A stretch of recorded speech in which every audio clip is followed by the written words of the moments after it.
جی بالکل، chief justice Lahore high court سردار محمد شمیم خان نے کالا شاہ کاکو میں پنجاب جوڈیشل اکیڈمی کے زیر تعمیر کمپلیکس کا وہ دورہ کیا۔ اس موقع پر لاہور ہائی کورٹ کے رجسٹرار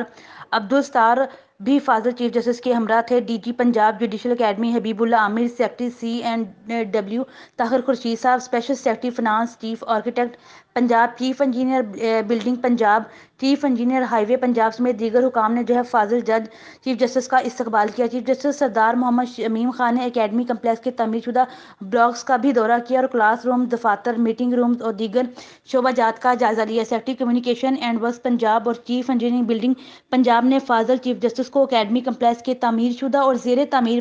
فیزز کے حوالے سے تفصیلی وہ بریفنگ بھی دی، جس پر چیف جسٹس کا کہنا تھا کہ اکیڈمی کمپلیکس کو جلد از جلد مکمل کیا جائے گا اور اس حوالے سے کسی بھی قسم کی کوئی بھی رکاوٹ وہ برداشت نہیں کی جائے گی۔ فاضل جج چیف جسٹس نے مزید کہا کہ اکیڈمی کمپلیکس کے مکمل ہونے تک وہ باقاعدگی سے کمپلیکس کا دورہ بھی کریں گے اور تمام ورک کی خود مانیٹرنگ کریں گے۔ بلڈنگ ڈپارٹمنٹ، محکمہ پی اینڈ ڈی اور خزانہ کے حکام نے اکیڈمی کمپلیکس کے فیز 1 کو جلد از جلد مکمل کرنے کی یقین دہانی بھی کروائی ہے۔ جی